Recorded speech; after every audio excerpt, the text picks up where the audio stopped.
दोस्तों स्वागत है एक बार फिर से आपके अपने एजुकेशन चैनल एजुट्यूबर देव में। तो दोस्तों समसामयिकी मार्च 2020 का ये सेकंड पार्ट है। इससे पहले हम लोग पहला पार्ट कर चुके हैं। 4 पार्ट हम लोग कर चुके हैं फरवरी मंथ के, और जनवरी के 6 पार्ट्स हम लोग कर चुके हैं। तो बहुत सारा करंट अफेयर वहाँ आपको मिल जाएगा, जो कि हर प्रतियोगी परीक्षा हेतु बहुत इंपॉर्टेंट है। और विशेषकर अगर आप टीचर संबंधित कोई एग्ज़ाम दे रहे हो या फिर RAS IAS वगैरह का एग्ज़ाम दे रहे हो, तो उसमें तो बिल्कुल ये बहुत ही देसी घी के बराबर आप मारवाड़ी भाषा में समझें तो दोस्तों शुरू करते हैं सेकंड पार्ट को। सबसे पहला क्वेश्चन है, 8 जनवरी 2020 को केंद्रीय मंत्रिमंडल द्वारा गुजरात आयुर्वेदिक विश्वविद्यालय परिसर में आयुर्वेद संस्थानों के समूह को राष्ट्रीय महत्व के संस्थान का दर्जा प्रदान करने हेतु मंजूरी प्रदान की। गुजरात आयुर्वेदिक विश्वविद्यालय जो है परिसर कहाँ स्थित है? तो दोस्तों प्रश्न ये है कि गुजरात आयुर्वेदिक विश्वविद्यालय कहाँ है? वडोदरा, सूरत, भुज या फिर जामनगर? तो दोस्तों गुजरात आयुर्वेदिक विश्वविद्यालय जो है वो है जामनगर में। तो गुजरात के जामनगर में ये यूनिवर्सिटी है। दोस्तों अगले क्वेश्चन तरफ बढ़ते हैं। अमेरिकी सरकार द्वारा किस देश के साथ 13,000 करोड़ की एकीकृत वायु रक्षा हथियार प्रणाली, जिसको IADWS यानी कि integrated air defence weapon system कहा जाता है, कि बिक्री को मंजूरी प्रदान की? तो अमेरिका ने ये जो है एक रक्षा संधि या यूँ कहें रक्षा समझौता या यूँ कहें रक्षा संबंधी जो व्यापार है वो किसके साथ किया है? भारत, पाकिस्तान, श्रीलंका या बांग्लादेश? तो दोस्तों ये संधि जो है वो भारत के साथ है, अमेरिका की। अगले क्वेश्चन तरफ बढ़ते हैं। किस महिला का दिवस जो है, जन्मदिन जो है वो 13 फरवरी को है और उसको राष्ट्रीय महिला दिवस के रूप में मनाया जाता है? इंदिरा गांधी, एनी बेसेंट, सरोजिनी नायडू या फिर कस्तूरबा गांधी? तो दोस्तों 13 फरवरी को राष्ट्रीय महिला दिवस के रूप में जिनका जन्म दिवस मनाया जाता है वो है दोस्तों सरोजिनी नायडू। भारत की पहली महिला राज्यपाल वो कही जाती है। पहली महिला राष्ट्रपति प्रतिभा देवी सिंह पाटिल, पहली और एकमात्र अब तक की।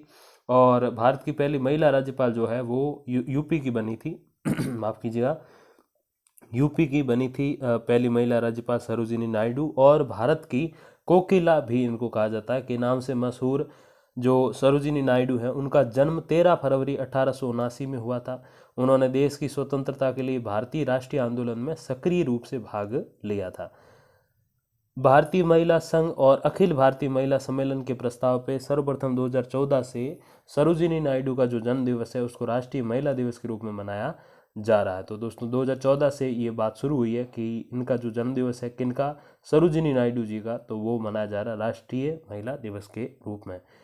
और उन्होंने देखो बहुत सारे उत्कृष्ट कार्य किए थे, लेकिन सबसे मेन जो था वो है प्लेग महामारी के दौरान 1928 में सरोजिनी नायडू को उनके उत्कृष्ट कार्य हेतु ब्रिटिश सरकार द्वारा केसर ए हिंद की उपाधि से सम्मानित किया गया था। उनका जो निधन हुआ था वो 2 मार्च 1949 को हुआ था। अंतर्राष्ट्रीय महिला दिवस प्रतिवर्ष जो है वो 8 मार्च को मनाया जाता। तो ये तो है राष्ट्रीय महिला दिवस दोस्तों, ये जो 8 मार्च को मनाया जाता है ये है अंतर्राष्ट्रीय महिला दिवस। अगले क्वेश्चन तरफ बढ़ते हैं। हाल ही में किस विदेश मंत्री के नाम पर प्रवासी भारतीय केंद्र का नाम बदला गया है? स्वर्गवासी अटल बिहारी वाजपेयी जी, जसवंत सिंह जी, सुषमा स्वराज, स्वर्गवासी सुषमा स्वराज जी या फिर S जयशंकर जो कि वर्तमान विदेश मंत्री है? तो प्रवासी भारतीय केंद्र का नाम जो बदला गया है जिनके नाम पे वो हैं सुषमा स्वराज जी। इसके अतिरिक्त राजनयिकों को प्रशिक्षण प्रदान करने वाली विदेश सेवा संस्थान का नाम बदल के भी जो है सुषमा स्वराज विदेश संस्थान रखा है। दोस्तों ये 2 फैसले पूर्व विदेश मंत्री स्वर्गवासी सुषमा स्वराज के 68वीं जयंती के उपलक्ष्य में 14 फरवरी को लिए गए हैं। 1952 को हरियाणा के अंबाला में जन्मी स्वराज ट्विटर पर आम लोगों से संवाद करके विदेशों में फंसे भारतीयों को मदद जो है वो करती थी बहुत जल्दी, इसलिए तो वो सदैव याद रखी जाएंगी। सबसे कम उम्र यानी कि केवल 25 साल में वो कैबिनेट मंत्री बनी थी और ऐसा करने वाली वो पहली व्यक्ति थी। वे दिल्ली की पहली महिला मुख्यमंत्री भी बनी थी। और उनके बाद जो है फिर शीला दीक्षित बनी जो कि लगातार 3 बार रही। अरविंद केजरीवाल का भी तीसरा कार्यकाल है, हालांकि एक पूरा है एक आधा अधूरा है, लेकिन ये तीसरा है।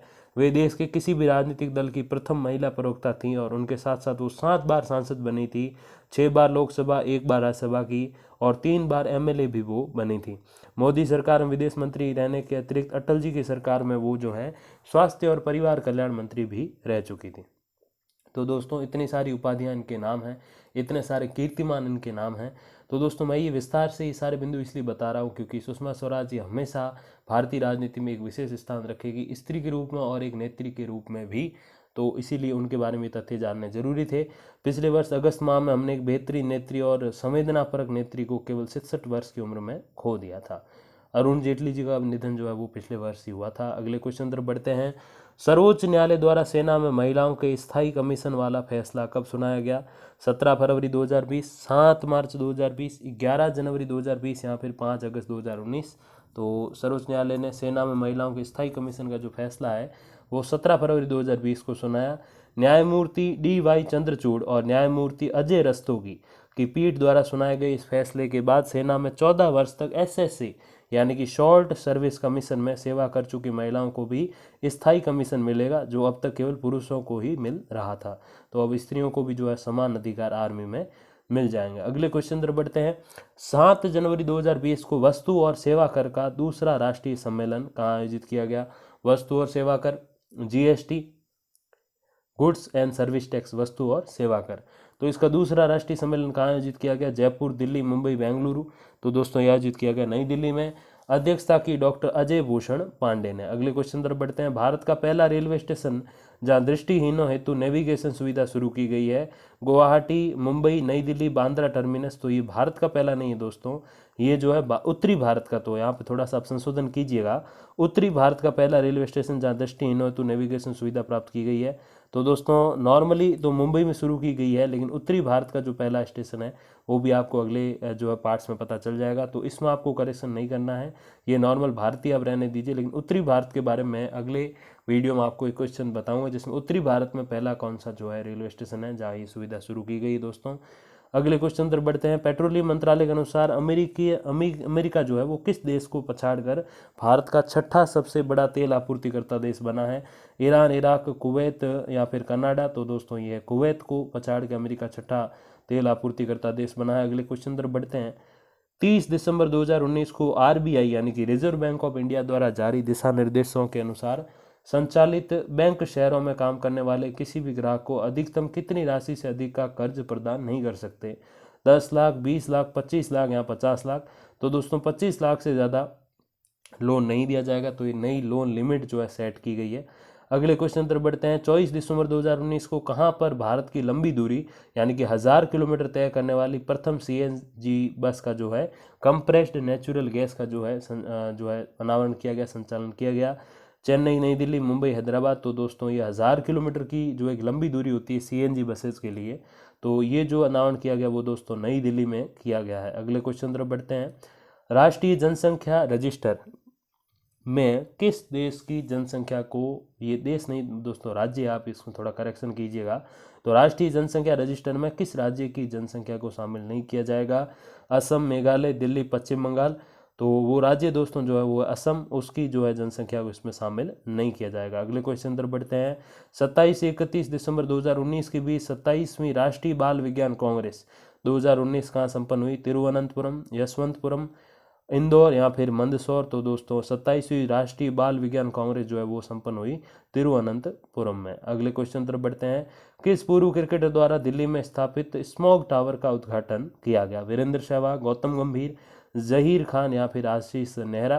तो दोस्तों गौतम गंभीर जो कि वर्तमान में BJP की ओर से सांसद हैं दिल्ली में। अगले क्वेश्चन तरफ बढ़ते हैं। 31 दिसंबर 2019 को महिलाओं की सुरक्षा हेतु किस राज्य में दामिनी नामक हेल्पलाइन सेवा शुरू की गई? UP, MP, राजस्थान या फिर गुजरात। तो दामिनी नामक एक हेल्पलाइन जो शुरू की गई दोस्तों UP में की गई है, योगी जी के द्वारा। अगले क्वेश्चन तरफ बढ़ते हैं। भारत के पहले किन्नर यानी कि ट्रांसजेंडर प्राथमिक केंद्रीय विश्वविद्यालय की स्थापना किस राज्य में की जा रही है? महाराष्ट्र, गुजरात, तमिलनाडु या उत्तर प्रदेश।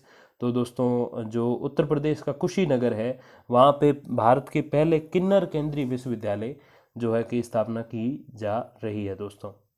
अगले क्वेश्चन तरफ बढ़ते हैं।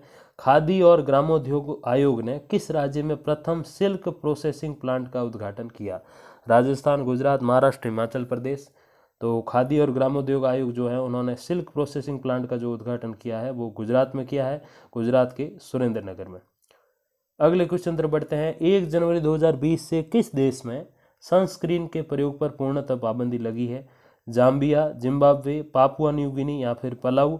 तो दोस्तों ये देश है पलाऊ, जहाँ पे सनस्क्रीन जो होती है, जो अगर हम बाहर जाते हैं तो सूर्य की किरणों से हमारे चेहरे पे कोई नेगेटिव इम्पैक्ट नहीं पड़े, शायद उसके लिए सनस्क्रीन यूज़ होती है अगर मैं गलत नहीं हूँ। तो कमेंट में आप मुझे करेक्ट कीजिएगा अगर मैं गलत हूँ तो उसके लिए यूज़ करते हैं, तो उस पर मना हो गई है पलाऊ देश में। अगले क्वेश्चन पर बढ़ते हैं। दिसंबर 2019 में भारतीय औषधि कोष यानी कि द इंडियन फार्माकोपिया आईपी जिसको बोलते हैं को मान्यता प्रदान करने वाला विश्व का पहला देश कौन सा है? Brazil, Pakistan, Afghanistan, Sudan. तो भारतीय औषधि कोष को मान्यता प्रदान करने वाला विश्व का जो पहला देश है दोस्तों वो है अफगानिस्तान। अगले क्वेश्चन पर बढ़ते हैं। 22 फरवरी 2020 से 1 मार्च 2020 के मध्य खेलो इंडिया यूनिवर्सिटी गेम्स के पहले संस्करण का आयोजन कहाँ किया गया? उड़ीसा, कर्नाटक, तमिलनाडु, राजस्थान। तो दोस्तों खेलो इंडिया जो गेम्स हैं उसका जो अपने खेलो इंडिया यूनिवर्सिटी गेम्स जो है उसके पहले संस्करण का आयोजन जो है वो उड़ीसा में किया गया। अगले क्वेश्चन पर बढ़ते हैं। 7 जनवरी 2020 को आईसीसी यानी कि इंटरनेशनल क्रिकेट काउंसिल अंतर्राष्ट्रीय क्रिकेट परिषद द्वारा ICC under 19 cricket world cup 2020 हेतु घोषित 16 अंपायरों की सूची में शामिल एकमात्र भारतीय अंपायर कौन है? अनिल चौधरी, सुंदरम रवि, विनीत कुलकर्णी या फिर संजय हजारे। तो जो एक 16 अंपायरों की जो सूची है वो पूरे ऑल ओवर द वर्ल्ड से अंपायर लिए गए हैं और ICC under 19 cricket world cup 2020 के लिए सेलेक्ट किए गए हैं। तो उसमें जो भारतीय अंपायर है वो है दोस्तों अनिल चौधरी। अगले क्वेश्चन तरफ बढ़ते हैं। लॉस एंजलिस के स्टेपल सेंटर में 26 जनवरी 2020 को 62वें वार्षिक ग्रैमी पुरस्कार का आयोजन किया गया। ये पुरस्कार किस क्षेत्र में पिछले वर्ष के प्रदर्शन के आधार पर दिए जाते हैं? अभिनय, संगीत, पर्यावरण संरक्षण या फिर समाज सेवा। तो दोस्तों ग्रैमी पुरस्कार तो आपको पता ही होगा, संगीत के क्षेत्र में उत्कृष्ट कार्य हेतु जो पिछले 1 साल में किया हो उसके लिए दिए जाते हैं। और इसी के साथ दोस्तों इस वीडियो के एंड पर हम लोग आ चुके हैं और इसके बाद में जो है 3 से 4 पार्ट आपको और मिलने वाले हैं अपने जो मार्च मंथ का जो करंट जीके होगा उसके। तो बिल्कुल आप वेट करिए और जल्दी मैं लेके आऊँगा। Thank you very much for watching. धन्यवाद, नमस्कार।